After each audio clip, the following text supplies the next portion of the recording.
Good morning বন্ধুরা, কেমন আছো? নিশ্চয়ই খুব ভালো আছো। তোমাদের অনিতার নতুন একটা ভিডিওতে সবাইকে স্বাগত। তা আমরা এখন দীঘাতে পুরো নেমে পড়েছি, বলতে বাস থেকে আমরা নামলাম, নেমে পৌঁছে গেছি। যাই হোক, এখন বাস থেকে নেমে আমরা যাবো এখন হোটেলে। এবার কোথায় হোটেলটা ভাড়া করেছি আমরা সব জানি না, এখন এক এক করে সব আমরা যাচ্ছি, বেরোচ্ছি আর কি। যাই হোক, এখন কোথায় আছে দেখতে হবে হোটেলটা। তা সবার পিছন পিছন এসে দেখলাম সবাই দেখলাম হারিয়ে গেছে, খুঁজে পাচ্ছি না। আমরা দেখো এখানে দাঁড়িয়ে পড়েছি, অটো একটা স্ট্যান্ড আছে, এখানে দাঁড়িয়ে পড়েছি। আর কিছু লোককে আমি দেখলাম এখানে ঢুকতে, তারপরে দেখছি কাউকে পেলাম না। সবাইকে ফোন করছি, বলছে হোটেল খুঁজতে গেছে সবাই, কেন কোথায় হোটেলটা করেছে জানি না। এখন এদিকে দেখলাম, এসে শুনলাম ভিতরে হোটেলটা অনেকটা, দেখো ছেলে আর দেখে আসলো, বললো ভিতরে হোটেল। তো আমরা ফোন টোন করলাম, করে দেখলাম অনেকটাই ভিতরে। তারপর ছেলে ঠিকানা দিল, ওখানে আস্তে আস্তে আমরা গেলাম। তা আসার পরে রুম একটা হোটেলে তো হলো না, কারণ দুটো হোটেল ভাড়া করলো।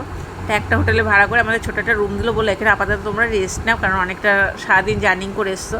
তো এখানে এসে রেস্ট নিলাম, নেওয়ার পরে ব্রাশটা বের করলাম, করার পরে বলে আরেকটা রুম দিয়ে দিল আমাদেরকে, বললো একই হোটেলে তোমাদের হয়ে যাচ্ছে। আর এই রুমটা দেখছো অনেকটাই বড়, একটা রুম ছোটো পড়েছে আর একটা খুব বড় দিয়েছে। তার জন্য বলা যায় ছোটো রুমের আর কি দুই ভাইরা মিলে থাকবে, আর আমরা বড় রুমে সবাই মিলে থাকবো।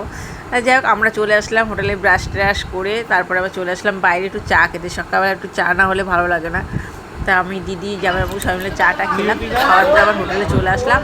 আসার পরে এরা দিল ছোলা ভাজা আর মুড়ি, এক প্যাকেট করে মুড়ি আর ছোলা ভাজা আমাদের দিয়ে দিল। আমরা খেতে খেতে আর কি তারপর দেখলাম জামাই আর মেয়ে, জামাই মেয়েরা আগে এসেছিলো, ওরা দুদিন আগে এসছে আর কি, ওরাও দীঘাতে এসছে দুদিন আগে, ওদেরও একটা বাসে করে এসছে সবাই মিলে। যাই হোক, তা আসার পর আমাদের ঠিকানা দিলাম, তা ওখান থেকে বেশি দূর না, ওরা আবার দেখলাম হাঁটতে হাঁটতে জামাই মেয়ে চলে এসছে। তা জামাই এসে আমাদের সাথে মুড়ি শেয়ার করলো, তা আমরা সবাই মিলে মুড়ি আর ছোলা ছোলা টোলা খাচ্ছি। আমাদের ভালো লাগছে না, ছোলাটা ভালো সিদ্ধ হয়নি। তো আবার জামাই খেয়ে চলে গেল, বললো পরে আবার দেখা হচ্ছে আমাদেরকে দীঘায় আর কি সমুদ্রেতে। ঠিক আছে। তারপরে সকালে একটু বেলা হলো, তারপরে একটু খাওয়া দাওয়া করছি আমরা, খাওয়া দাওয়া করে এখন যাব স্নানে, এখন সমুদ্রের ধারে যাব। তাই দেখো পুরো চেঞ্জ করে নিয়েছি আমরা এদিকে, আর সবাই রেডি হচ্ছে যাবে বলে। তাই দেখো সবাই দিদিও রেডি হচ্ছে, আমরা সবাই বেরোচ্ছি। এবার চলো যাই, আমরা সমুদ্রের ধারে এবার সবাই মিলে বেরিয়েছি, অনেকে বেরিয়ে আগে চলে গেছে, আর আমরা দেখো কয়েকজন মিলে যাচ্ছি। যেতে যেতে দেখলাম সব লোকজন আমাদের হারিয়ে গেছে। এরকম কয়েকজন আমাদের সাথে, আমাদেরই টিম, কিন্তু এখানে দেখলাম পুরো পাথর। আমরা বললাম এখানটা পুরোটা পাথর, এখানে চান করা যাবে না, কেন জল এখনও নামেনি, কখন নামবে ঠিক নেই, আর এই পাথরের মধ্যে পড়লে পরে হাত পা কেটে যাবে। তা আমরা বললাম এখানে করবো না, চলো আমরা নিউ দীঘায় যাই।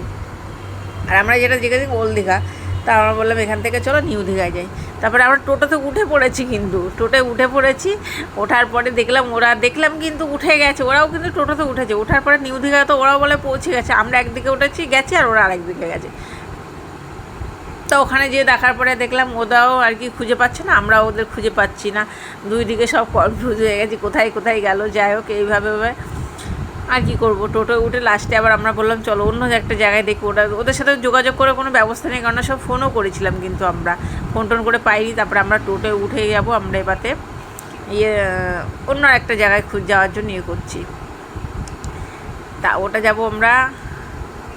তা এটা হলো নিউ দীঘা। আমরা এখানে এসে অনেকটা ঘুরলাম ফিরলাম, দেখলাম এখানেও একই অবস্থা, জল এখনও নামেনি। তো আমরা এখানে দাঁড়িয়ে থেকে আমরা কোলা খেলাম, আর দিদি খেলো ডাব, আর আমার বাড়ির লোকও তাই খেলো। জাইমু তো আসেনি, জাইমু হোটেলে থেকে গেলো, বললো আজকে আমার শরীর ভালো লাগছে না, কারণ জাইমু এমনি অসুস্থ। যাই হোক, কোনো রকম করে এসছে দীঘাতে, এখানটা আজকে আর আসলো না, বললো জার্নিং করেছে সারা রাত, তার জন্য আসলো না। তারপরে আমরা বললাম চলো উদয়পুর ব্রিজে যাই। তারপরে জামাই মেয়েকেও ডেকে নিলাম, কেন বললো ওরাও বললো যে অনেক টিম এসছে, ওরা উদয়পুর ব্রিজে আসবে না বলেছে। তারপর জামাই মেয়েকে ডেকে দিলাম, জামাই মেয়েও পরে আসলাম। আমরা অনেকক্ষণ অপেক্ষা করার পরে জামাই মেয়ে আসলো, তারপরে একসাথে টোটো করে উদয়পুর ব্রিজে আসলাম।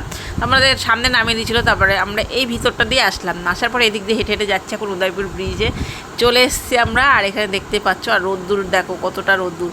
আর আমরা এদিকে বলছি আমরা ভিডিও বানাবো, আমার বাড়ির লোক তো পুরো খেপে গেছে, বলছে সব সময় ভিডিও করার দরকার আছে।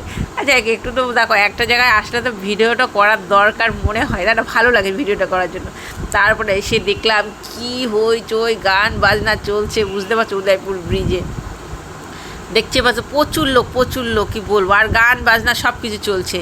আর তেমন নোংরা, কি বলবো, জলটা এত নোংরা এখানটায়, কী বলবো, দেখতে পাচ্ছ প্রচুর পরিমাণে লোক, মজাটাও আছে তাই না। তা যাই হোক, আমরা এখানে বসে একটু খাওয়া দাওয়া পরে করব, আগে আমরা ভাবলাম চান করে আসি।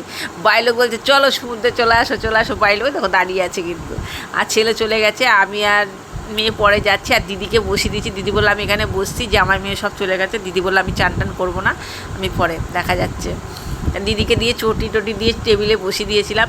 তা যাই হোক, ওখানে বসলো, আমরা চলে গেলাম জলে। যাই হোক এখানে সত্যি খুব মজা হয়েছে কিন্তু। তারপরে আমরা বলেছিলাম কাঁকড়া খাবো। এখানে যে জিনিসের দাম, আমরা এসেছিলাম আগে মোটামুটি 3-4 বছর আগে, তখনও কাঁকড়ার দাম একরকম ছিল, আর এখানে প্রচুর দাম।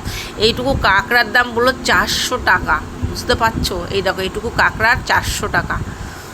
আমি শুনে অবাক হয়েছি। আমরা সবাই মিলে যাই হোক বসে হাফ চান করে এসেছি সমুদ্রের জলে, তারপরে এসে আমরা কাঁকড়াটা অর্ডার দিলাম, বসে আমরা বসে কাঁকড়া টাকড়া খেয়ে তারপরে আবার যাবো সমুদ্রেতে।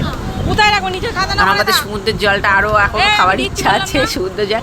আর দিদি টাকা বের করে দিচ্ছে, আমি বললাম না আমি দিচ্ছি, ও বললো না আমি দিয়ে দিচ্ছি। যাই হোক চলো আমরা কাঁকড়া টাকড়া খেয়ে আবার যাবো সমুদ্রের জলে। আর দেখো সমুদ্রের জলে চান টান করে চলে এসেছি আবার। এদিকে আমরা হাঁটা ধরেছি টোটো ধরবো বলে, সামনে তো টোটো নিয়ে অনেকটা হেঁটে আসতে হচ্ছে। আসার পরে এখন চলে আসলাম রুমে আবার চেঞ্জ করে নিয়েছি আমি, মোটামুটি দেখতে পাচ্ছ যে চেঞ্জ করে নিয়েছি। এখন যাবো উপরে খেয়ে দিয়ে এসে আবার শুয়ে পড়বো, একটু ঘুমও হয়েছিল। যাই হোক আমাদের ঘুমটু কমপ্লিট হয়ে গেছে এদিকে। হওয়ার পরে আমরা এখন রেডি হওয়ার জন্য মেলায় যাওয়ার জন্য। তো আমরা মেলায় যাওয়ার জন্য পুরো রেডি হয়ে গেছি মোটামুটি, দেখতে পাচ্ছ। তার মধ্যে আমাদের ছেলেটা এত শরীর খারাপ করেছে কি বলবো, ওকে অসুস্থ, মানে 2-3 বার পড়ে গেছে, ওর অ্যালার্জি হয়ে গেছে। আর একটু পরপরই কাঁপছিল, তাড়াতাড়ি করে ওষুধ খাওয়ানো হলো, খাইয়ে টাইয়ে। যাই হোক অনেকক্ষণ পরে তারপরে দেখলাম বৃষ্টি হচ্ছে বাইরে। তখন মোটামুটি আমরা সন্ধ্যা 7-8টার দিকে বেরিয়েছি। কী করব, তখন এত বৃষ্টি পড়ছে, তারপরে ওর শরীর খারাপ, মানে এত টেনশন ধরে গেছিলো, ওর কাপা দেখে আর পড়ে যাচ্ছে। আমি না প্রথমে ভেবেছি এমনি পড়ে গেছে, মনে হয় হাত পা পিছলে, তারপর দেখি না একাই দাঁড়িয়ে থাকতে থাকতে পড়ে যাচ্ছে, মানে এত পরিমাণে ওর অ্যালার্জি হয়ে গেছে। সমুদ্রের জলে বলে প্রচুর অ্যালার্জি। তা যাই হোক ওই ফার্স্ট ও আর জীবনে চান করবে না সমুদ্রের জলে, কারণ এর আগেও আমরা গেছিলাম গঙ্গাসাগর, ওখানেও ওই একই অবস্থা হয়েছিল। তারপরে দেখো মেলার মধ্যে চলেছে, দেখতে হচ্ছে বৃষ্টি কিন্তু পড়ছে। আমরা মেলার মধ্যে আসার পরে দেখলাম বৃষ্টি। তারপরে আমার দিদি কিছু কেনাকাটি করলাম, তারপরে আমিও কিছু কেনাকাটি করলাম। এখানে যেমন কিছু নেই, বারবার একই জিনিস, আমার দোকানেও যা আছে এখানেও তাই আছে, কিন্তু প্রচুর পরিমাণে জিনিসের দাম, ওই জন্য আর পছন্দ হলো না। তা আমরা এখানে কিছু ফটো তুললাম, তোলার পরে ভাবলাম একটু চা খাবো। তা চাওয়ালা এদিকে আসলো চাটা খাবো বলে, তো আমরা সবাই মিলে বসলামও। আর ফটোটা তুলতে সত্যি ভালো লাগছে। আর এদিকে প্রচুর লোক, যেমন হাওয়া তার মধ্যে বৃষ্টি, একটু পরপরই দেখি বৃষ্টি আসছে, একটু থামছে আবার দেখি বৃষ্টি, একটু থামছে আবার দেখি বৃষ্টি, এরমই চলছে। তা যাই হোক আমরা এখানে চাটা খেলাম, খেয়ে তারপরে যাব বইয়ের দোকান। দিদি বললো বইয়ের দোকানে যাবে ওখানে। তা বই দেখলাম ওখানে গীতা বইটাই সব আছে। তারপর মেয়ে তো ড্রয়িং বই খুঁজছিল, একটা ড্রয়িং বই খোঁজার জন্য করছিল। তারপরে বললো ওর গল্পের বই খুঁজছে, এখানে গল্পের বইও পেলো না।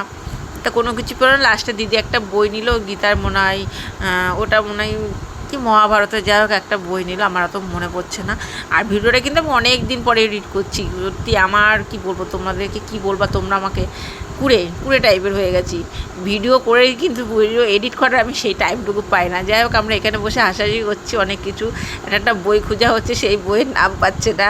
আমাদের বাড়ির লোক একটা নাম বলছে ভুলভাল, সেই নামটা উচ্চারণ করতে গিয়ে বুঝতে পারিনি। যাই হোক তো ওখান থেকে চলে আসার পর আমরা সমুদ্রের ধারে একটু বসলাম, এখানে বসে বাদাম টাদাম খেলাম। আর ঢেউ আসছে তো ভালো লাগছে, খুব সুন্দর লাগছে। তারপরে হালকা হালকা ঝিরঝির করে বৃষ্টি পড়ছে, আমরা বসে ভালো লাগছিলো এই জায়গাটা। তারপর দিদি বললো চপ খাবো, তো চপটা পেলাম না, বললাম কালকে আবার এসে খাওয়া যাবে।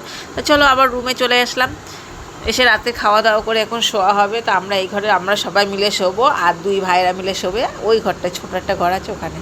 তো যাই হোক আজকের মতো ভিডিওটা এখানে শেষ করছি। আবার তোমাদের সাথে পরের দিন আবার দেখা হচ্ছে, কালকে আবার কী হয়। Tata, bye bye.